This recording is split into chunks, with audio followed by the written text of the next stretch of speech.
지금 제정신이에요? 후진국 한국에서 배울 건 단 하나도 없다고요. 여기 강제로 한국으로 파견을 가게 되었다던 프랑스 시설 공무원이 있습니다. 그는 한국에 가서 여러 선진적인 인프라를 배워오라는 프랑스 정부의 지시를 받고 프랑스가 대체 한국에 무슨 배울 점이 있냐며 황당하다는 반응을 보이면서 얼굴을 붉히고 있는데요. 그러나 그렇게나 한국을 무시하던 그는 억지로 오게 된 한국에서 3초 만에 할 말을 잃고 주저앉아 버렸다고 합니다. 그렇다면 그가 한국에서 대체 어떤 장면을 목격했던 것일까요? 안녕하세요. 저는 프랑스 출신의 앙투안이라고 합니다. 저는 현재 프랑스에서 시설 공무원으로 일하고 있는데요. 그런데 저는 그저 평범하고 무탈한 인생을 원했음에도 운명은 역시 제가 원하는 대로만 움직여주지는 않더라고요.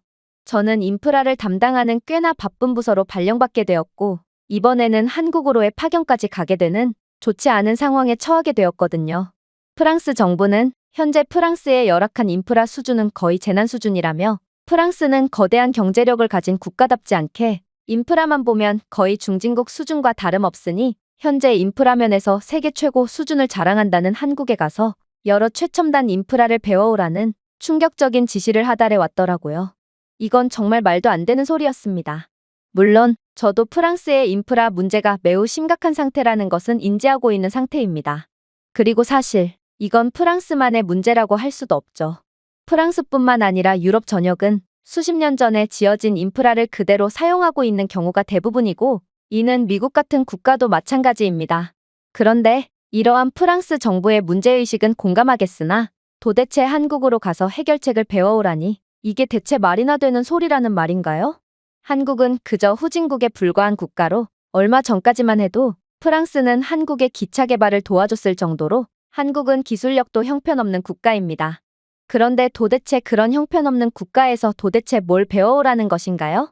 하지만 그러한 제 불평에 함께 파견을 가게 된 가브리엘은 오히려 저를 나무라는 충격적인 반응을 보일 뿐이더라고요. 앙투안, 내 사고는 도대체 몇십 년 전에 멈춰 있는 거야? 프랑스가 한국의 기차 개발을 도와준 건 사실이지만 그건 수십 년이나 지난 이야기고 그 이후 한국은 자체 기술 혁신을 거듭하며 프랑스의 기차 기술력을 뛰어넘은 지 오래야. 실제로 한국은 최근 모로코의 기차 수주 경쟁에서 프랑스를 압도했고 결국 20억 달러 이상의 가치를 지닌 이 계약을 따내버렸지. 물론 내 말대로 프랑스는 수십 년 동안 떼제베와 같은 상징적인 프로젝트를 자랑하며 전 세계 철도 시장을 지배해왔어. 그리고 이번에도 당연히 프랑스 관계자들은 모로코와의 오랜 관계와 고품질 철도 시스템에 대한 명성이 거래를 쉽게 성사시킬 것이라고 확신했지. 그러나 그들은 한국의 최첨단 기술, 비할 데 없는 효율성, 그리고 거부할 수 없는 매력을 결합한 혁신적인 비전을 간과하고 있었어. 그저 프랑스가 수십 년 전에 한국의 기술을 이전해줬으니 한국은 아직도 수준 낮은 기차 기술력을 가지고 있을 거라 오판했던 거야. 하지만 한국의 현대로템이 만든 기차는 프랑스의 알스톰사보다 30% 적은 에너지를 사용하면서 400km 이상의 속도를 낼 수 있는 차세대 기술력을 가지고 있었지. 심지어 한국이 자체 기술력으로 개발한 기차는 실시간으로 경로를 최적화하여 지연을 70% 줄여주는 AI 통합 제어 기능을 갖추고 있기까지 했어. 특히나 한국의 열차는 수소전기 하이브리드 엔진을 최초로 사용하여 무공해 배출을 기록하기도 했는데 이는 모로코의 녹색 모로코 계획의 일환으로 모로코의 지속 가능성 목표와 완벽하게 일치했지. 하지만 현대가 들고 나왔던 무엇보다도 천재적인 전략이 뭔 줄 알아? 바로 한국은 각 나라의 상황에 맞는 완벽한 현지화를 구현했고 당연히 이번 모로코의 수주권에서도 모로코 입장에서는 도저히 거부할 수 없는 제안을 건네왔거든. 모로코의 아프리카 특유의 뜨거운 햇빛을 생각해봐. 이건 분명 장점으로 작용할 수가 없을 것처럼 보였지만 현대는 이를 이용해 기차 지붕에 태양광 패널을 통합하는 아무도 감히 생각해내지 못한 전략을 들고 나왔어. 이는 보조 전력을 생성하여 조명 및 에어컨과 같은 보조 시스템을 작동시키기에 충분한 에너지를 제공했고 그만큼 모로코는 친환경 기술을 사용한다는 긍정적인 국가 이미지와 또 기차 유지비 감소라는 크나큰 이익을 얻을 수 있었지. 한국이 들고 나온 천재적인 전략은 이뿐만이 아니었어. 한국은 현지 지역 개발에 대한 헌신적인 자세를 취하는 대표적인 국가로 이번에 현대로템 또한 모로코 현지에서 열차의 40%를 건설하여 10,000개 이상의 일자리를 창출하고 열차의 부차적인 기술을 모로코 엔지니어들에게 이전하겠다고 약속했거든. 이러한 완벽한 제안서를 들고 나온 한국과는 달리 프랑스는 아직도 시대착오적인 생각을 하고 있을 뿐이었지. 마치 우리의 낙후되고 열악한 인프라처럼 말이야. 프랑스의 알스톰은 모든 생산을 기존 유럽 공장에 의존하겠다는 발표를 했고, 모로코 현지화에 대한 대응 방안도 전혀 생각해내지 않았거든. 그저 프랑스는 전통적인 기차 강국이므로 믿고 계약하라는 거만한 태도를 취할 뿐이었지. 앙투안, 너라면 어떤 국가를 선택하겠어? 훨씬 더 우수한 성능과 저렴한 가격, 그리고 완벽한 현지화와 첨단화를 보여준 한국을 고르겠어?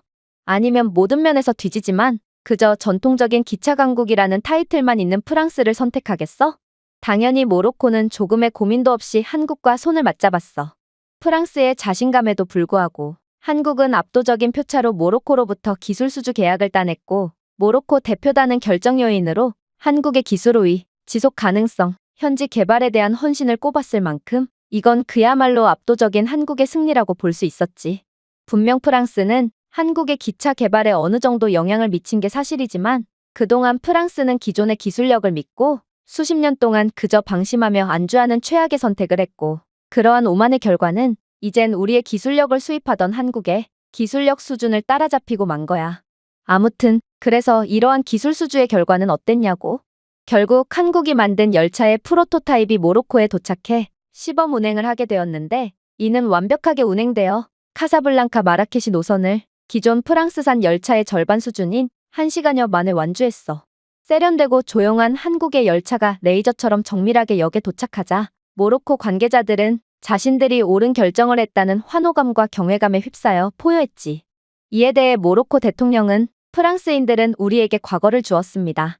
그러나 한국인들은 우리에게 미래를 주었습니다. 라고 말하며 한국을 극찬함과 동시에 자신들을 식민 지배했던 경험이 있는 프랑스를 우회적으로 비판했는데, 이것만 봐도 앙투안 너의 한국에 대한 비난은 전혀 근거가 없고 구시대적이라고 할 수 있지. 인정하긴 싫겠지만 우리는 이제 한국을 배워야 할 때가 온 거야. 그리고 나 또한 개인적으로는 전통적인 선진국인 프랑스가 이제는 한국을 본받아야 한다는 현실을 인정하고 싶지 않지만, 우리는 프랑스의 미래를 위해 프랑스를 대표해서 한국으로 파견을 가는 것이므로 책임감과 객관성을 가지고 한국의 선진 문물을 받아들여야 해. 가브리엘의 말에 저는 큰 충격에 휩싸일 수밖에 없었습니다. 한국이 프랑스의 기술력까지 능가했다니 이건 정말 인정하고 싶지도 않고 예상치도 못했던 상황이었거든요. 결국 저는 그러한 상황을 도저히 받아들일 수가 없었고, 이 악물고 귀를 막고 눈을 감기로 했습니다. 프랑스가 한국 따위에게 따라잡히다니. 아무래도 가브리엘은 전날에 술을 너무 많이 마셨거나 피곤해서 제정신이 아닌 상태가 확실했죠. 그렇게 저희의 좌충우돌 한국행은 시작되었습니다. 저는 워낙 파견이라는 행위 자체가 귀찮기도 했고, 그 와중에 파견지가 한국이라는 사실에 더욱 화가 났으며, 동료인 가브리엘에게 잔소리까지 들으니 우라가 치밀어 오르는 수준에 이르렀는데요. 결국 저는 최악의 컨디션으로 한국에 도착했고, 저희는 택시를 타고 이번 파견지였던 서울로 이동하기로 했습니다. 그리고 워낙 한국은 뻔하고 그저 시간 낭비만 될 거라고 생각했던 저는 택시 너머로 펼쳐지는 한국의 도시 풍경을 샅샅이 분석하는 가브리엘과는 달리 그저 택시에 탑승하자마자 잠을 청할 뿐이었는데요. 그런데 그렇게 얼마의 시간이 흘렀을까? 저는 택시에서 깨어나자마자 뭔가 이상한 점을 깨닫게 되었습니다. 바로 저는 한국의 모든 것을 믿지 못하는 상태였기에 깨어나자마자 인천공항에서 서울까지의 경로와 현재 저희가 이동하고 있는 경로를 대조해보게 되었는데, 택시는 분명 제 스마트폰 내비게이션이 추천해주는 최적화 경로대로 움직이지 않고 있는 거 아니겠어요? 저는 한국인 택시 기사가 저희가 외국인이라는 이유로 사기를 치는 거라고 확신했고, 그럼 그렇지 않은 생각으로 가브리엘에게 한국 욕을 실컷 해버렸습니다. 가브리엘, 한국이 프랑스보다 우수한 국가라는 헛소리를 일삼더니 이게 대체 무슨 상황이야? 지금 택시가 이동하는 경로를 좀 봐. 한국은 그저 사기나 일삼는 후진국이었다고. 이들은 우리가 외국인이라고 일부러 더 먼 경로로 이동하는 게 확실해. 하지만 분명 당황하는 반응을 보일 거라고 생각했던 가브리엘은 너무나도 침착했어요. 그저 저를 마치 원시인 보듯 흘겨보더니 이내 예상치도 못한 답변을 해올 뿐이었죠. 앙투안, 너는 프랑스 정부를 대표해서 한국으로 파견왔다는 놈이 도대체 사전조사도 안 하고 한국으로 왔다는 말이야? 우리가 왜 굳이 택시를 타고 이동하는지에 대해서는 생각해봤어? 한국은 현재 세계에서 가장 우수한 AI 기술력을 자랑하고 있고, 이러한 AI 기술은 택시에까지 상용화된 상태기에 한국인들은 이러한 실생활에서도 최첨단 기술의 수혜를 받고 있어. 택시의 내비게이션을 좀 봐. 한국이 자체 기술력을 통해 개발했다는 차량 내장 내비게이션은 실시간 교통 데이터와 연결되어 가장 빠른 경로를 추천할 뿐만 아니라 고급 AI 알고리즘은 실시간 교통 트래픽을 모니터링하고 경로를 조정하여 지연을 최소화하고 있지. 현재 최단 경로 구간에 사고가 난 상태고 이로 인해 도로가 혼잡해진 상황인데 한국의 내비게이션은 이러한 사실을 진작에 인지하고 더 빠른 대체 경로로 변경하는 실시간 정보를 제공해 준 거야. 이 밖에도 천재지변이나 출퇴근 혼잡 시간대의 경우에도 한국의 내비게이션은 도로의 혼잡 상태를 빠르게 파악한 후 운전자가 최대한 빨리 목적지에 도착하게끔 최적화된 안내를 해주고 있지. 한국의 이러한 최적화 경로 알림 시스템은 교통을 최적화해주는 효과가 있고 운전자들의 이동 시간을 30%까지 절약해주고 있다고 해. 다른 나라들은 천문학적인 세금을 들여 도로 확장을 하거나 도로 위에서 아까운 시간을 그냥 보낼 때 한국은 기술력 하나로 그러한 문제를 전부 극복해버린 거지. 앙투안, 이래도 너는 한국을 후진국이라고 생각할 거야? 이건 정말 충격적인 상황이었습니다. 교통체증을 이런 식으로 극복하다니 한국의 방식은 정말 들어본 적도 없고 예상치도 못했는데요. 물론 저는 이쯤 되자 한국이 꽤나 대단한 국가일 수도 있겠다는 생각을 하게 되었지만 그래도 이러한 사실을 인정하는 건 너무도 자존심이 상했고 뭔가 아직도 이러한 기술을 구현해내지 못한 프랑스가 후진국이 되어버린 것 같은 느낌에 끝까지 반항을 하며 한국을 얕잡아 볼 뿐이었어요. 그건 그렇고 한국인들은 대체 운전을 왜 저렇게 하는 거야? 우리의 옆 차량만 해도 과속을 하는 것처럼 보이고 또 음주운전을 하는 것처럼 비틀대며 운전하는 차량들도 천지야. 이들의 운전 모습을 보니 한국인들의 시민의식만큼은 분명 형편없는 것 같고 역시나 프랑스가 이런 나라에서 뭔가를 배워와야 한다는 건 말이 안 된다고 할 수 있어. 솔직히 한국인 운전자들은 누가 봐도 정속 주행을 하고 있긴 했습니다. 그러나 아이러니하게도 저는 한국을 욕할 때마다 오히려 한국의 선진적인 점을 인지하게 되었고 결국 이에 대한 열등감으로 인해 한국의 모든 점에 트집을 잡으며 시비를 건 거였죠. 그런데 가브리엘은 이번에도 저를 벌레 보듯 쳐다보더니 이내 충격적인 사실을 말해오기 시작하더라고요. 앙투안, 이제 제발 그만 좀 해. 한국에서는 내가 말한 그런 짓을 하고 싶어도 못하거든. 이곳 고속도로 위에 돌아다니는 드론을 좀 봐. 한국은 이미 드론 기반 순찰을 이용한 비상 시스템을 구현해 놓은 상태고 사고가 발생하거나 도로교통법을 위반한 운전자가 발견되는 즉시 모든 것을 지켜보고 있던 드론이 적발해버리거나 응급 차량을 자동으로 호출하거든. 프랑스에서는 드론 같은 무인 시스템은 믿을 수가 없다는 시대착오적인 생각을 하며 모든 단속을 사람이 직접 하고 있고 이는 엄청난 비효율을 초래하고 있지만 한국은 첨단화에 대한 노력을 게을리하지 않았기에 이미 이러한 실생활 인프라에서부터 프랑스를 진작에 초월해버린 거야. 물론 한국 도로에는 과속단속 카메라도 세계에서 가장 촘촘히 설치되어 있기에 내가 말한 그런 짓을 했다간 벌금을 내느라 파산을 하게 될 게 분명해. 아니, 또 한국의 우수한 점이라니 저는 이제 한국의 칭찬 따위는 도저히 듣기 싫어서 한국 비하를 그만 멈추기로 했어요. 그렇게 저희는 점점 서울로 진입하게 되었죠. 그런데 이번에는 가브리엘이 제게 먼저 말을 걸어오는 거 아니겠어요? 저거 봐. 저건 한국이 자체 기술력으로 개발한 다리야. 내가 아무리 사전조사도 안 하고 볼펜만 달랑 들고 한국에 왔다지만 저게 무슨 다리인지는 알고 있겠지? 저건 아무리 봐도 평범한 다리일 뿐이었고 저는 드디어 자신감이 올라와 한국을 깎아내리며 무너진 프랑스의 자존심을 되살리기로 다짐했습니다. 알게 뭐야. 저건 그냥 평범한 다리일 뿐이고 아무래도 기술 후진국인 한국이 지은 다리다 보니 매우 불안정하고 곧 무너질 것처럼 위태롭게 보이기만 하는걸? 한국에 얼마나 자랑할 게 없으면 너는 저런 걸 자랑이랍시고 언급하는 거야?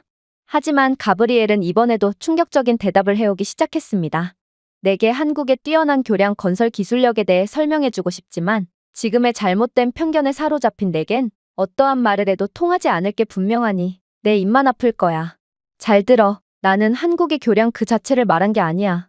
저 다리뿐만 아니라 한국의 도로, 다리, 철도 노선 등에는 구조적 무결성에 대한 데이터를 지속적으로 수집하는 센서가 내장되어 있고 AI는 이 데이터를 분석하여 유지보수를 예측하고 중단 및 사고를 방지하고 있다는 것을 말해주고 싶었어.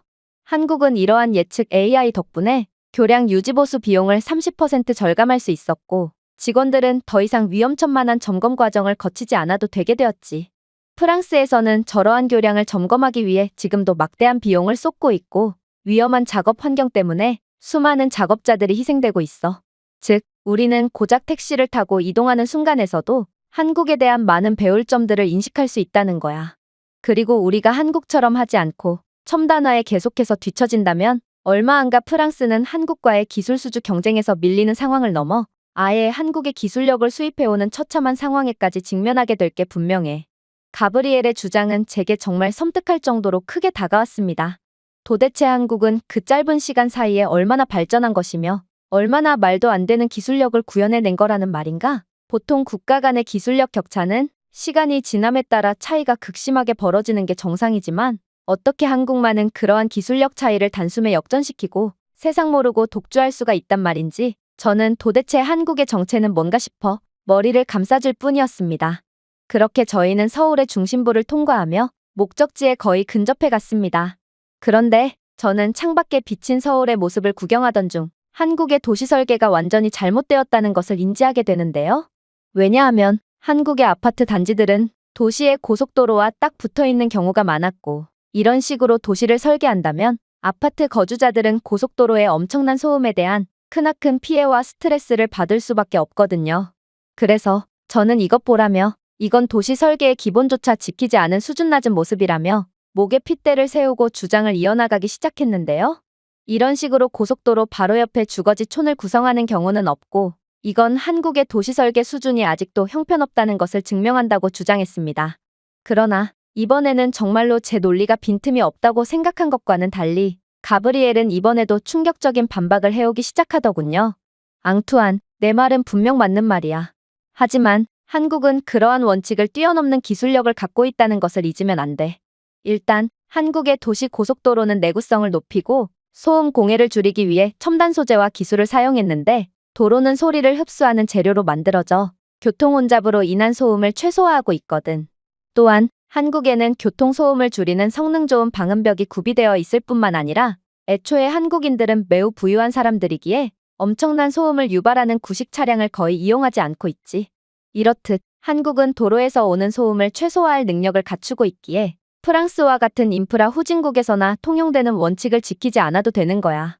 특히나 한국은 산악국가라는 자신의 지형을 아주 잘 이용해서 도시를 계획하기도 했는데 고속도로 사방에는 각종 나무와 식물들이 무성한 산지가 형성되어 있는 경우가 많고 그 외에도 고속도로 측면에 정원 등을 조성해 놓았기에 이는 대기오염을 줄이고 미적으로 쾌적한 도시 환경을 만들고 있거든. 이번에는 내 주장이 반은 맞았다고 인정해 줄게. 만약 한국보다 한참은 수준이 낮은 인프라를 가지고 있는 프랑스였다면 한국처럼 고속도로 바로 옆에 주거촌을 형성할 경우 엄청난 소음과 오염으로 인해 그 즉시 초토화가 될 것이 분명하거든. 가브리엘의 말에 저는 꿀먹은 벙어리가 되어 그 즉시 입을 다물 수밖에 없었습니다. 한국은 그야말로 단점이라는 게 전혀 없는 완벽한 도시를 갖추고 있는 국가였거든요. 즉, 제가 아무리 프랑스 출신이라고 하더라도 저는 한국의 인프라를 보고 배우는 게 당연한 거였고 또 제가 아무리 한국을 인정하고 싶지 않다고 해도 한국은 전 세계적으로 인정받는 국가고 또 자신들의 우월함을 이미 증명한 국가이므로 인정을 안 하려야 안 할 수가 없다는 거였습니다. 그렇게 저는 그저 벙찐 표정으로 한국의 완벽한 최첨단의 도시 모습을 뚫어져라 쳐다보기만 했고 이제는 억지로라도 도저히 한국의 단점들을 찾아낼 수 없게 된 지금 저는 그저 프랑스와는 수준 자체가 다른 모습을 자랑하고 있는 한국에 감탄만을 할 뿐이었죠. 그러나 가브리엘은 여전히 멈추지 않았습니다. 가브리엘은 한국의 웬 자전거 대여 시설과 자전거 도로를 가리키며 이것이야말로 프랑스가 반드시 한국을 배워야 할 점이라며 신나서 떠들기 시작했거든요. 앙투안, 저거 봐. 한국은 자가용으로 인한 도로 혼잡을 줄이기 위해 자전거 인프라에 큰 투자를 하기 시작했어. 그리고 한국의 이러한 투자는 정말로 효과를 발휘하고 있지. 일단 저건 자전거 전용 도로야. 한국은 자전거 도로를 구비해둠으로써 출퇴근 및 이동을 자가용이 아닌 자전거로 하도록 장려하고 있으며 미끄럼 방지 표면을 구비해둔 한국의 자전거 도로와 곳곳에 있는 전기 자전거 충전소는 한국인들의 자전거 이용률을 점점 높이고 있지. 물론 따릉이라고 불리는 공유 자전거 서비스는 또 어떻고? 이 따릉이 대여소는 유동인구가 많거나 한국의 주거지역 근처에서도 어김없이 찾아볼 수 있고 대여 과정 또한 매우 간편하기에 그야말로 따릉이는 모든 한국 시민들의 발이 되어주고 있어. 한국의 이러한 수준급의 인프라는 결국 도로교통 혼잡을 줄이는데 혁혁한 공을 세워주었고, 프랑스는 이러한 한국의 천재적인 아이디어를 본받아야 한다는 거야. 저는 이제는 한국의 편으로 완전히 돌아서게 되었고, 더 이상 한국의 기술력과 천재적인 발상을 부정하고 싶지 않았는데요. 그러나 한국의 우수한 점은 분명 인정하겠으나 이러한 따릉이 시스템을 프랑스에 도입한다는 건 도저히 말이 안 된다고 생각했기에 저는 가브리엘에게 처음으로 반박을 하기 시작했습니다. 그래, 한국이 우수하다는 점은 인정할게. 그런데 과연 프랑스가 한국의 따릉이 시스템을 도입하고도 온전히 유지할 수 있을까? 내 생각에 프랑스인들은 일주일도 지나지 않아 모든 공유 자전거를 훔쳐갈 것 같은데? 프랑스에서는 멀쩡한 차량도 전부 훔쳐가는 범죄가 하루가 멀다 하고 발생하고 있는데 도대체 어떻게 공유 자전거 시스템을 운영할 수가 있다는 거야? 만약 프랑스가 한국의 공유 자전거를 따라한다면 그저 훔친 자전거를 매입하는 고물상만 신날 것이고 아니면 고물상이 주도적으로 공유 자전거를 훔쳐서 분해해버릴 게 분명해. 제 주장에 가브리엘은 할 말을 잃은 채 고개를 끄덕일 뿐이었고 이건 아무래도 프랑스의 처참한 사회적 분위기와 시민의식 수준을 여실히 보여주었기에 저와 가브리엘은 그저 고개를 떨군 채 침묵만을 이어갈 뿐이었어요. 그렇게 저희는 숙소에 도착했습니다. 그런데 그렇게 결제를 하고 택시에서 내리려던 그때 한국인 택시기사가 영어를 구사하며 충격적인 이야기를 해오는 거 아니겠어요? 손님, 아무래도 오해가 있으신 것 같아서 한 말씀 드리겠습니다. 한국은 손님이 생각하는 것만큼 그렇게 못 사는 국가가 아닙니다. 물론 제가 젊었을 때는 분명 한국은 세계적으로 인지도가 높은 국가는 아니었죠. 그러나 저를 비롯한 한국인들은 항상 최선을 다해 일했고 결국 이 나라를 그 어떤 나라에도 뒤지지 않는 선진국으로 발전시켰습니다. 그리고 저희는 이렇듯 선진국으로 재탄생한 한국의 크나큰 자부심을 느끼고 있는 중이죠. 손님의 조국인 프랑스가 손님에게 자랑스러운 국가인 만큼 한국인들에게 한국이라는 국가도 매우 자랑스러운 존재라는 사실을 꼭 염두에 두셨으면 합니다. 한국인 택시기사의 말에 저는 정말 기절을 할 정도로 깜짝 놀라고 말았습니다. 이 택시기사는 지금껏 제가 한국에 했던 무례한 언행들을 전부 다 듣고 있던 거였거든요. 도대체 이 택시기사는 어떻게 제가 구사한 불어를 전부 알아들었단 말인가? 아니 그보다도 어떻게 이 택시기사는 꽤나 나이가 있어 보였음에도 불어와 영어를 둘 다 구사할 수가 있는지 이건 정말 말이 안 됐습니다. 그래서 저는 당황해서 말도 제대로 안 나오는 상태로 떨리는 입술을 가까스로 진정시키고 도대체 어떻게 그런 유창한 불어 실력을 가지게 된 거냐고 물어봤는데요. 그러자 한국인 택시기사는 까무러칠 정도로 놀라운 말을 해오기 시작하더군요. 불어요? 저는 불어를 못합니다. 다만 영어는 어느 정도 할 줄 알죠. 애초에 손님이 인천공항에 외국인 전용 택시 서비스를 예약하셨잖아요. 하지만 저는 불어는 못하지만 손님이 하는 불어를 알아들을 수는 있답니다. 왜냐하면 저는 외국인 전용 택시를 몰면서 외국인 고객들을 전담하고 있고 영어권 국가가 아닌 다른 국가 출신의 외국인 손님들도 종종 만나기에 언어 자동 변환 이어폰을 끼고 근무 중에 있거든요. 그러니 저는 다른 외국인 손님들의 말을 알아듣고 대답은 영어로 해드리는 거죠. 그랬습니다. 알고 보니 한국인 택시기사는 한국이 자체 기술력으로 개발했다는 AI 이어폰을 끼고 있었고 이어폰은 제 불어를 자동으로 한국어로 변환해 주었기에 택시기사는 제 무례하고도 수준 낮은 말들을 전부 알아들을 수 있던 거였는데요. 그야말로 이번에도 한국이 너무나도 선진국인 탓에 저는 또다시 엄청난 쪽팔림을 겪어야 했던 것입니다. 저는 다급히 그건 본심이 아니었으며 그저 자존심이 상해서 마음에도 없는 말로 자기 위안을 한 거라고 변명 아닌 변명을 하려 했으나 가브리엘은 그런 제게 기회조차 주지 않은 채 그저 택시 기사에게 무례에 대해 사과드린다며 추가적인 팁을 주며 사죄한 채 그 자리를 벗어나 버렸는데요. 물론 한국인 택시기사는 그러한 팁을 한사코 거절했고 그렇게 저는 사과와 변명의 타이밍조차 놓친 채 가브리엘에 의해 끌려갈 뿐이었어요. 그렇게 숙소에 짐을 놓고 식사를 하니 시간은 어느새 어둑한 밤이 되었고 저는 아무래도 제대로 된 일정은 내일부터 시작해야겠다고 생각하게 되었는데요. 그런데 가브리엘은 파견은 이제부터 시작이니 나갈 채비를 하라며 독촉을 해오는 거 아니겠어요? 저는 이러한 가브리엘의 태도에 그가 드디어 미쳐버렸구나 싶어 고개를 가로저을 뿐이었습니다. 도대체 이러한 한밤중에 무슨 생각으로 밖으로 외출을 할 생각을 한단 말인가요? 프랑스는 말할 것도 없지만 유럽 거의 모든 국가들에서 한밤중에 외출을 하는 것은 그야말로 끔찍한 범죄의 한복판으로 기꺼이 들어가는 것과 같은 행동이고 아무리 저희가 건장한 남성이더라도 절대로 해서는 안 되는 금기 행동입니다. 그런데 그렇게나 신중하고 침착한 가브리엘이 대체 무슨 생각으로 이러한 무모한 행동을 하려는 것인지 저는 가브리엘을 그저 벙찐 채 쳐다보기만 할 뿐이었습니다. 하지만 이제는 그저 자포자기한 채 나가게 된 한국의 밤거리에서 저는 그저 경악을 하며 머리를 감싸쥐게 되었어요. 한국의 밤거리는 프랑스와는 완전히 궤를 달리하고 있었거든요. 일단 한국인들은 딱 봐도 위험해 보이는 밤골목에서도 아무런 위험도 느끼지 못하는지 그저 이어폰을 낀 채로 이동하고 있었을 뿐만 아니라 분명 프랑스에서는 건장한 성인 남성들조차 밤거리를 이동하지 못하지만 한국에서는 초등학생쯤 되어 보이는 어린아이들조차도 너무나도 당연하게 거리를 활보하고 있었는데요. 심지어 편의점을 이용하려는 웬 학생은 자신의 자전거를 그대로 매장 밖에 두고 잠금 장치조차 하지 않은 채 그대로 들어가고 있었고, 실제로 한국의 거리 곳곳에는 지금은 밤이었음에도 수많은 자전거들이 대놓고 길거리에 나와 있더라고요. 이건 한국인들은 낮이나 밤이나 그 어떠한 범죄도 저지르지 않는다는 뜻이었기에 저는 그저 한국의 이러한 예상치도 못한 모습에 기가 찰 따름이었는데요. 그런데 이렇듯 멍청한 표정을 짓고 있는 저를 본 가브리엘은 제게 또다시 충격적인 이야기를 해오기 시작하더라고요. 앙투안, 왜 이렇게 놀라는 거야? 너 설마 한국이 위험한 국가라고 생각한 거야?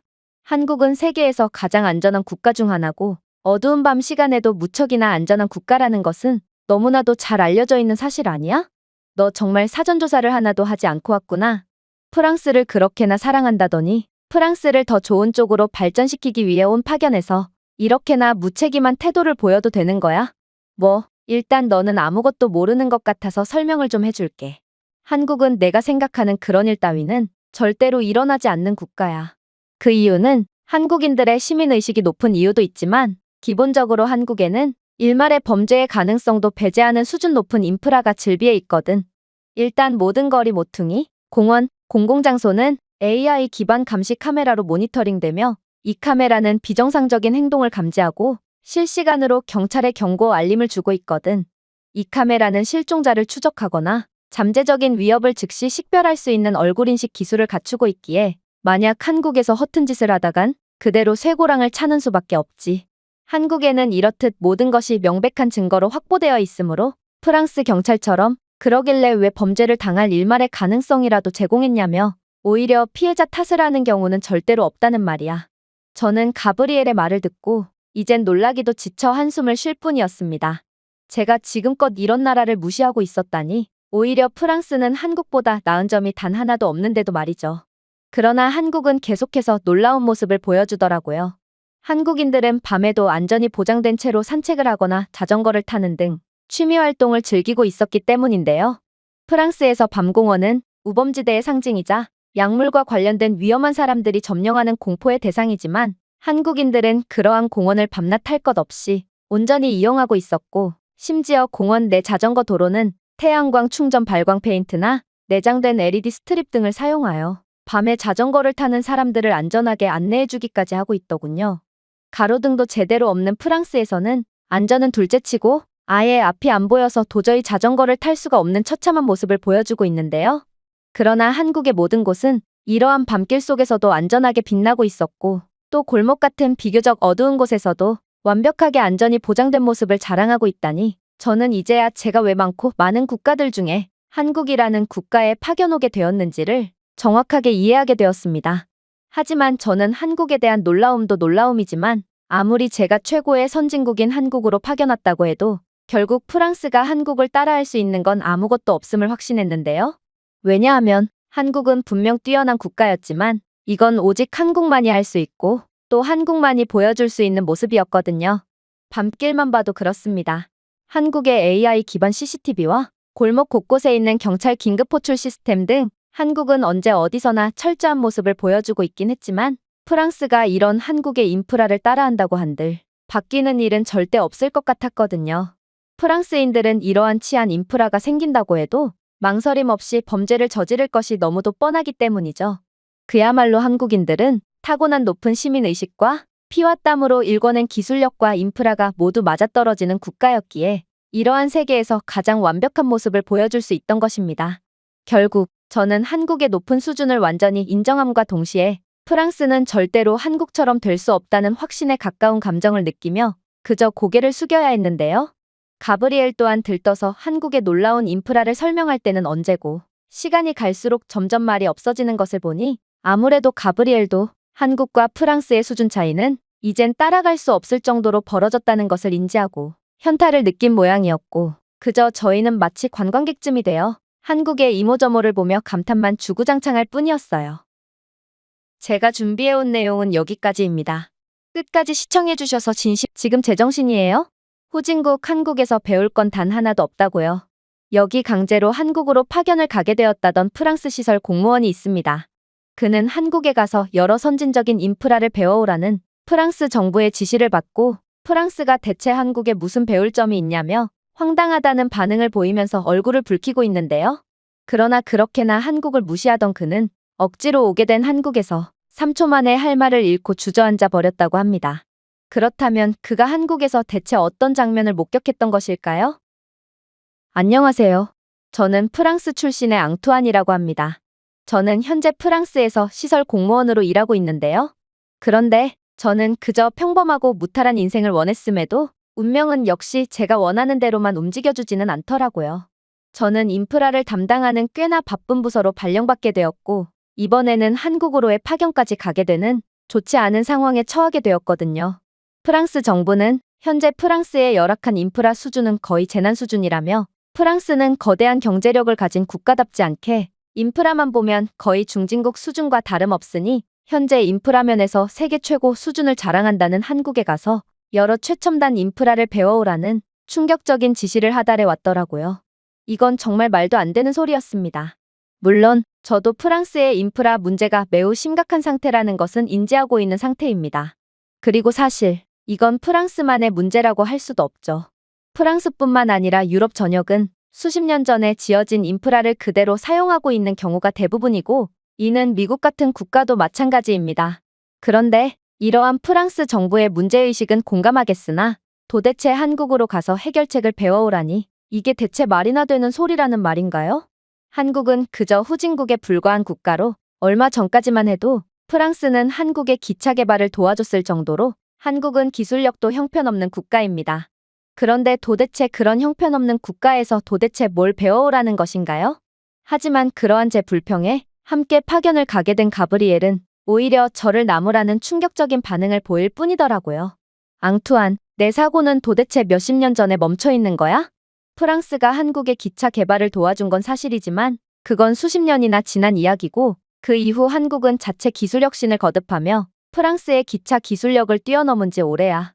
실제로 한국은 최근 모로코의 기차 수주 경쟁에서 프랑스를 압도했고 결국 20억 달러 이상의 가치를 지닌 이 계약을 따내버렸지. 물론 내 말대로 프랑스는 수십 년 동안 떼제베와 같은 상징적인 프로젝트를 자랑하며 전 세계 철도 시장을 지배해왔어.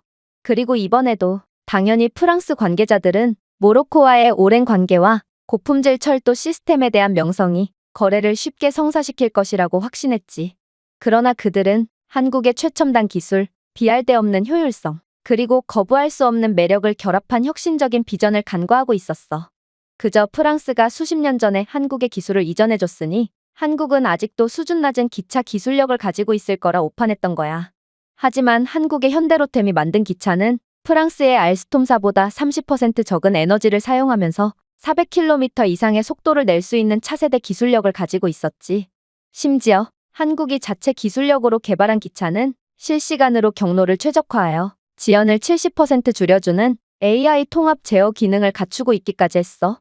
특히나 한국의 열차는 수소전기 하이브리드 엔진을 최초로 사용하여 무공해 배출을 기록하기도 했는데, 이는 모로코의 녹색 모로코 계획의 일환으로 모로코의 지속 가능성 목표와 완벽하게 일치했지.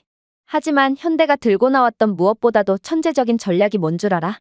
바로 한국은 각 나라의 상황에 맞는 완벽한 현지화를 구현했고, 당연히 이번 모로코의 수주권에서도 모로코 입장에서는 도저히 거부할 수 없는 제안을 건네왔거든. 모로코의 아프리카 특유의 뜨거운 햇빛을 생각해봐. 이건 분명 장점으로 작용할 수가 없을 것처럼 보였지만 현대는 이를 이용해 기차 지붕에 태양광 패널을 통합하는 아무도 감히 생각해내지 못한 전략을 들고 나왔어.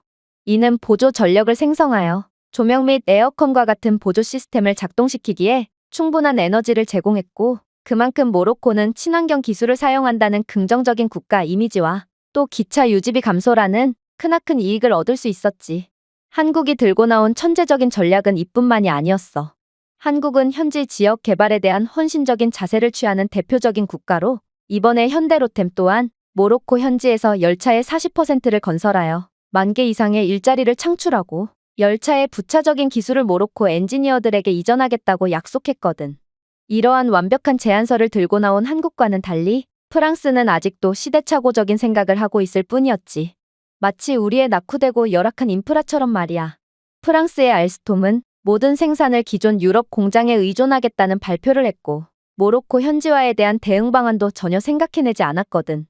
그저 프랑스는 전통적인 기차 강국이므로 믿고 계약하라는 거만한 태도를 취할 뿐이었지. 앙투안, 너라면 어떤 국가를 선택하겠어? 훨씬 더 우수한 성능과 저렴한 가격, 그리고 완벽한 현지화와 첨단화를 보여준 한국을 고르겠어? 아니면 모든 면에서 뒤지지만 그저 전통적인 기차 강국이라는 타이틀만 있는 프랑스를 선택하겠어? 당연히 모로코는 조금의 고민도 없이 한국과 손을 맞잡았어. 프랑스의 자신감에도 불구하고 한국은 압도적인 표차로 모로코로부터 기술 수주 계약을 따냈고, 모로코 대표단은 결정 요인으로 한국의 기술 우위, 지속 가능성, 현지 개발에 대한 헌신을 꼽았을 만큼 이건 그야말로 압도적인 한국의 승리라고 볼 수 있었지. 분명 프랑스는 한국의 기차 개발에 어느 정도 영향을 미친 게 사실이지만 그동안 프랑스는 기존의 기술력을 믿고 수십 년 동안 그저 방심하며 안주하는 최악의 선택을 했고, 그러한 오만의 결과는 이젠 우리의 기술력을 수입하던 한국의 기술력 수준을 따라잡히고 만 거야. 아무튼 그래서 이러한 기술 수주의 결과는 어땠냐고? 결국 한국이 만든 열차의 프로토타입이 모로코에 도착해 시범 운행을 하게 되었는데, 이는 완벽하게 운행되어 카사블랑카 마라케시 노선을 기존 프랑스산 열차의 절반 수준인 1시간여 만에 완주했어. 세련되고 조용한 한국의 열차가 레이저처럼 정밀하게 역에 도착하자 모로코 관계자들은 자신들이 옳은 결정을 했다는 환호감과 경외감에 휩싸여 포효했지. 이에 대해 모로코 대통령은 프랑스인들은 우리에게 과거를 주었습니다. 그러나 한국인들은 우리에게 미래를 주었습니다. 라고 말하며 한국을 극찬함과 동시에 자신들을 식민 지배했던 경험이 있는 프랑스를 우회적으로 비판했는데, 이것만 봐도 앙투안 너의 한국에 대한 비난은 전혀 근거가 없고 구시대적이라고 할 수 있지. 인정하긴 싫겠지만 우리는 이제 한국을 배워야 할 때가 온 거야. 그리고 나 또한 개인적으로는 전통적인 선진국인 프랑스가 이제는 한국을 본받아야 한다는 현실을 인정하고 싶지 않지만, 우리는 프랑스의 미래를 위해 프랑스를 대표해서 한국으로 파견을 가는 것이므로 책임감과 객관성을 가지고 한국의 선진 문물을 받아들여야 해. 가브리엘의 말에 저는 큰 충격에 휩싸일 수밖에 없었습니다. 한국이 프랑스의 기술력까지 능가했다니 이건 정말 인정하고 싶지도 않고 예상치도 못했던 상황이었거든요. 결국 저는 그러한 상황을 도저히 받아들일 수가 없었고 이 악물고 귀를 막고 눈을 감기로 했습니다. 프랑스가 한국 따위에게 따라잡히다니. 아무래도 가브리엘은 전날에 술을 너무 많이 마셨거나 피곤해서 제정신이 아닌 상태가 확실했죠. 그렇게 저희의 좌충우돌 한국행은 시작되었습니다. 저는 워낙 파견이라는 행위 자체가 귀찮기도 했고 그 와중에 파견지가 한국이라는 사실에 더욱 화가 났으며 동료인 가브리엘에게 잔소리까지 들으니 우라가 치밀어 오르는 수준에 이르렀는데요. 결국 저는 최악의 컨디션으로 한국에 도착했고 저희는 택시를 타고 이번 파견지였던 서울로 이동하기로 했습니다. 그리고 워낙 한국은 뻔하고 그저 시간 낭비만 될 거라고 생각했던 저는 택시 너머로 펼쳐지는 한국의 도시 풍경을 샅샅이 분석하는 가브리엘과는 달리 그저 택시에 탑승하자마자 잠을 청할 뿐이었는데요. 그런데 그렇게 얼마의 시간이 흘렀을까? 저는 택시에서 깨어나자마자 뭔가 이상한 점을 깨닫게 되었습니다. 바로 저는 한국의 모든 것을 믿지 못하는 상태였기에 깨어나자마자 인천공항에서 서울까지의 경로와 현재 저희가 이동하고 있는 경로를 대조해보게 되었는데, 택시는 분명 제 스마트폰 내비게이션이 추천해주는 최적화 경로대로 움직이지 않고 있는 거 아니겠어요? 저는 한국인 택시 기사가 저희가 외국인이라는 이유로 사기를 치는 거라고 확신했고, 그럼 그렇지 않은 생각으로 가브리엘에게 한국 욕을 실컷 해버렸습니다. 가브리엘, 한국이 프랑스보다 우수한 국가라는 헛소리를 일삼더니 이게 대체 무슨 상황이야? 지금 택시가 이동하는 경로를 좀 봐. 한국은 그저 사기나 일삼는 후진국이었다고. 이들은 우리가 외국인이라고 일부러 더 먼 경로로 이동하는 게 확실해. 하지만 분명 당황하는 반응을 보일 거라고 생각했던 가브리엘은 너무나도 침착했어요. 그저 저를 마치 원시인 보듯 흘겨보더니 이내 예상치도 못한 답변을 해올 뿐이었죠. 앙투안, 너는 프랑스 정부를 대표해서 한국으로 파견왔다는 놈이 도대체 사전조사도 안 하고 한국으로 왔다는 말이야? 우리가 왜 굳이 택시를 타고 이동하는지에 대해서는 생각해봤어? 한국은 현재 세계에서 가장 우수한 AI 기술력을 자랑하고 있고 이러한 AI 기술은 택시에까지 상용화된 상태기에 한국인들은 이러한 실생활에서도 최첨단 기술의 수혜를 받고 있어. 택시의 내비게이션을 좀 봐. 한국이 자체 기술력을 통해 개발했다는 차량 내장 내비게이션은 실시간 교통 데이터와 연결되어 가장 빠른 경로를 추천할 뿐만 아니라 고급 AI 알고리즘은 실시간 교통 트래픽을 모니터링하고 경로를 조정하여 지연을 최소화하고 있지. 현재 최단 경로 구간에 사고가 난 상태고 이로 인해 도로가 혼잡해진 상황인데 한국의 내비게이션은 이러한 사실을 진작에 인지하고 더 빠른 대체 경로로 변경하는 실시간 정보를 제공해 준 거야. 이 밖에도 천재지변이나 출퇴근 혼잡 시간대의 경우에도 한국의 내비게이션은 도로의 혼잡 상태를 빠르게 파악한 후 운전자가 최대한 빨리 목적지에 도착하게끔 최적화된 안내를 해주고 있지. 한국의 이러한 최적화 경로 알림 시스템은 교통을 최적화해주는 효과가 있고 운전자들의 이동 시간을 30%까지 절약해주고 있다고 해. 다른 나라들은 천문학적인 세금을 들여 도로 확장을 하거나 도로 위에서 아까운 시간을 그냥 보낼 때 한국은 기술력 하나로 그러한 문제를 전부 극복해버린 거지. 앙투안, 이래도 너는 한국을 후진국이라고 생각할 거야? 이건 정말 충격적인 상황이었습니다. 교통체증을 이런 식으로 극복하다니 한국의 방식은 정말 들어본 적도 없고 예상치도 못했는데요. 물론 저는 이쯤 되자 한국이 꽤나 대단한 국가일 수도 있겠다는 생각을 하게 되었지만 그래도 이러한 사실을 인정하는 건 너무도 자존심이 상했고 뭔가 아직도 이러한 기술을 구현해내지 못한 프랑스가 후진국이 되어버린 것 같은 느낌에 끝까지 반항을 하며 한국을 얕잡아 볼 뿐이었어요. 그건 그렇고 한국인들은 대체 운전을 왜 저렇게 하는 거야? 우리의 옆 차량만 해도 과속을 하는 것처럼 보이고 또 음주운전을 하는 것처럼 비틀대며 운전하는 차량들도 천지야. 이들의 운전 모습을 보니 한국인들의 시민의식만큼은 분명 형편없는 것 같고 역시나 프랑스가 이런 나라에서 뭔가를 배워와야 한다는 건 말이 안 된다고 할 수 있어. 솔직히 한국인 운전자들은 누가 봐도 정속 주행을 하고 있긴 했습니다. 그러나 아이러니하게도 저는 한국을 욕할 때마다 오히려 한국의 선진적인 점을 인지하게 되었고 결국 이에 대한 열등감으로 인해 한국의 모든 점에 트집을 잡으며 시비를 건 거였죠. 그런데 가브리엘은 이번에도 저를 벌레 보듯 쳐다보더니 이내 충격적인 사실을 말해오기 시작하더라고요. 앙투안, 이제 제발 그만 좀 해. 한국에서는 내가 말한 그런 짓을 하고 싶어도 못하거든. 이곳 고속도로 위에 돌아다니는 드론을 좀 봐. 한국은 이미 드론 기반 순찰을 이용한 비상 시스템을 구현해 놓은 상태고 사고가 발생하거나 도로교통법을 위반한 운전자가 발견되는 즉시 모든 것을 지켜보고 있던 드론이 적발해버리거나 응급 차량을 자동으로 호출하거든. 프랑스에서는 드론 같은 무인 시스템은 믿을 수가 없다는 시대착오적인 생각을 하며 모든 단속을 사람이 직접 하고 있고 이는 엄청난 비효율을 초래하고 있지만 한국은 첨단화에 대한 노력을 게을리하지 않았기에 이미 이러한 실생활 인프라에서부터 프랑스를 진작에 초월해버린 거야.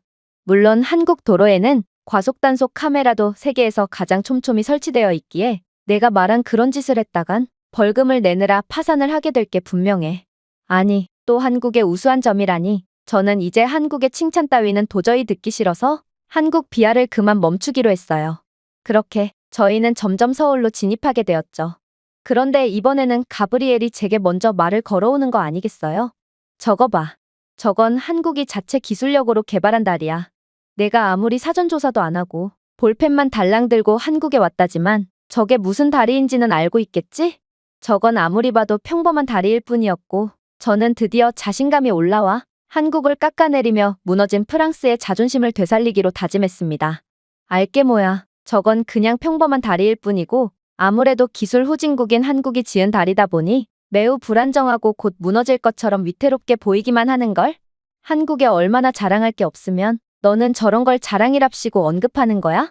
하지만 가브리엘은 이번에도 충격적인 대답을 해오기 시작했습니다. 내게 한국의 뛰어난 교량 건설 기술력에 대해 설명해주고 싶지만 지금의 잘못된 편견에 사로잡힌 내겐 어떠한 말을 해도 통하지 않을 게 분명하니 내 입만 아플 거야.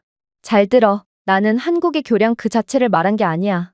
저 다리뿐만 아니라 한국의 도로, 다리, 철도 노선 등에는 구조적 무결성에 대한 데이터를 지속적으로 수집하는 센서가 내장되어 있고 AI는 이 데이터를 분석하여 유지보수를 예측하고 중단 및 사고를 방지하고 있다는 것을 말해주고 싶었어.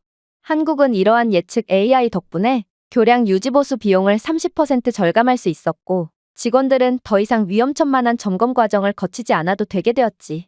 프랑스에서는 저러한 교량을 점검하기 위해 지금도 막대한 비용을 쏟고 있고 위험한 작업 환경 때문에 수많은 작업자들이 희생되고 있어. 즉, 우리는 고작 택시를 타고 이동하는 순간에서도 한국에 대한 많은 배울 점들을 인식할 수 있다는 거야. 그리고 우리가 한국처럼 하지 않고 첨단화에 계속해서 뒤처진다면 얼마 안가 프랑스는 한국과의 기술 수주 경쟁에서 밀리는 상황을 넘어 아예 한국의 기술력을 수입해오는 처참한 상황에까지 직면하게 될 게 분명해. 가브리엘의 주장은 제게 정말 섬뜩할 정도로 크게 다가왔습니다. 도대체 한국은 그 짧은 시간 사이에 얼마나 발전한 것이며 얼마나 말도 안 되는 기술력을 구현해낸 거라는 말인가? 보통 국가 간의 기술력 격차는 시간이 지남에 따라 차이가 극심하게 벌어지는 게 정상이지만 어떻게 한국만은 그러한 기술력 차이를 단숨에 역전시키고 세상 모르고 독주할 수가 있단 말인지 저는 도대체 한국의 정체는 뭔가 싶어 머리를 감싸줄 뿐이었습니다. 그렇게 저희는 서울의 중심부를 통과하며 목적지에 거의 근접해 갔습니다.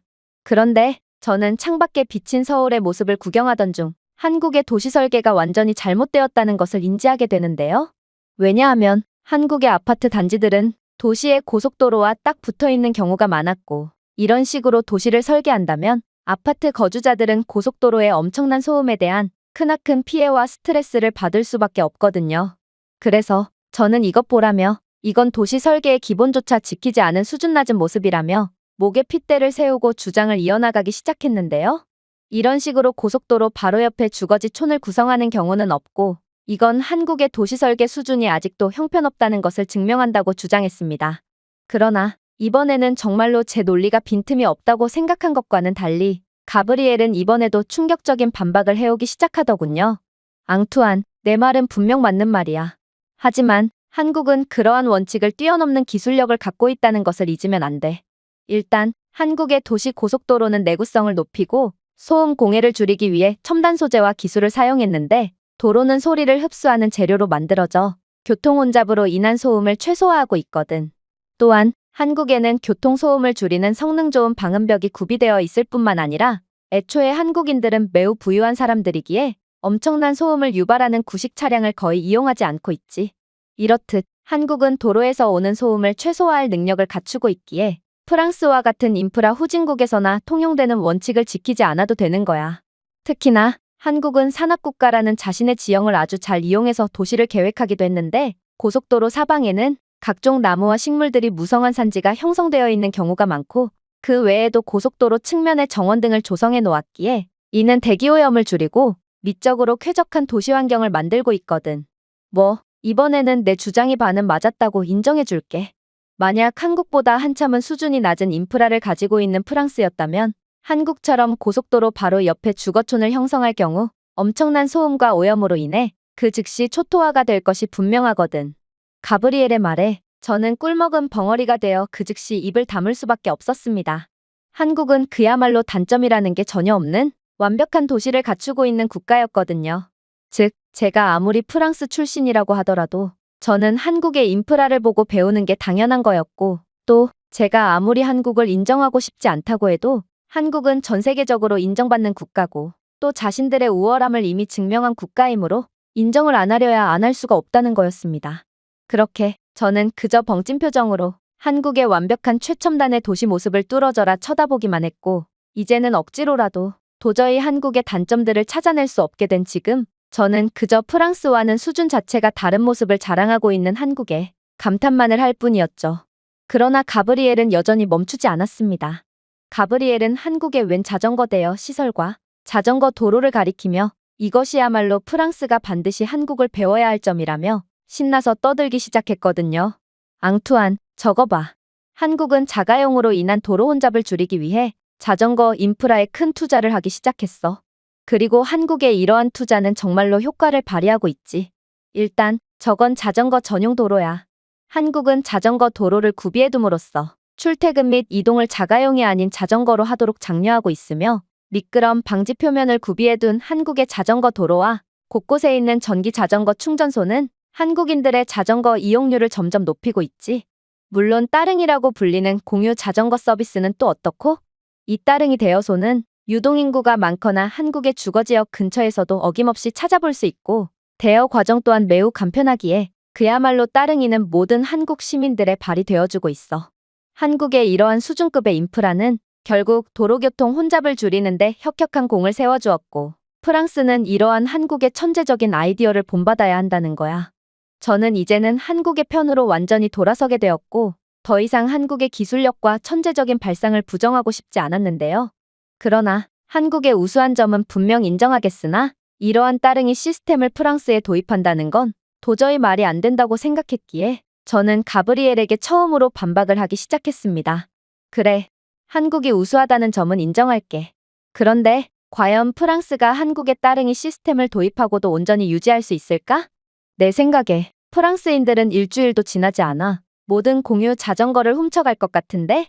프랑스에서는 멀쩡한 차량도 전부 훔쳐가는 범죄가 하루가 멀다 하고 발생하고 있는데 도대체 어떻게 공유 자전거 시스템을 운영할 수가 있다는 거야? 만약 프랑스가 한국의 공유 자전거를 따라한다면 그저 훔친 자전거를 매입하는 고물상만 신날 것이고 아니면 고물상이 주도적으로 공유 자전거를 훔쳐서 분해해버릴 게 분명해. 제 주장에 가브리엘은 할 말을 잃은 채 고개를 끄덕일 뿐이었고 이건 아무래도 프랑스의 처참한 사회적 분위기와 시민의식 수준을 여실히 보여주었기에 저와 가브리엘은 그저 고개를 떨군 채 침묵만을 이어갈 뿐이었어요. 그렇게 저희는 숙소에 도착했습니다. 그런데 그렇게 결제를 하고 택시에서 내리려던 그때 한국인 택시기사가 영어를 구사하며 충격적인 이야기를 해오는 거 아니겠어요? 손님, 아무래도 오해가 있으신 것 같아서 한 말씀 드리겠습니다. 한국은 손님이 생각하는 것만큼 그렇게 못 사는 국가가 아닙니다. 물론 제가 젊었을 때는 분명 한국은 세계적으로 인지도가 높은 국가는 아니었죠. 그러나 저를 비롯한 한국인들은 항상 최선을 다해 일했고 결국 이 나라를 그 어떤 나라에도 뒤지지 않는 선진국으로 발전시켰습니다. 그리고 저희는 이렇듯 선진국으로 재탄생한 한국의 크나큰 자부심을 느끼고 있는 중이죠. 손님의 조국인 프랑스가 손님에게 자랑스러운 국가인 만큼 한국인들에게 한국이라는 국가도 매우 자랑스러운 존재라는 사실을 꼭 염두에 두셨으면 합니다. 한국인 택시기사의 말에 저는 정말 기절을 할 정도로 깜짝 놀라고 말았습니다. 이 택시기사는 지금껏 제가 한국에 했던 무례한 언행들을 전부 다 듣고 있던 거였거든요.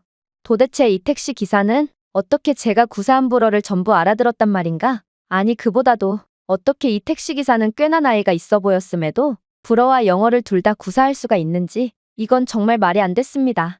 그래서 저는 당황해서 말도 제대로 안 나오는 상태로 떨리는 입술을 가까스로 진정시키고 도대체 어떻게 그런 유창한 불어 실력을 가지게 된 거냐고 물어봤는데요. 그러자 한국인 택시기사는 까무러칠 정도로 놀라운 말을 해오기 시작하더군요. 불어요? 저는 불어를 못합니다.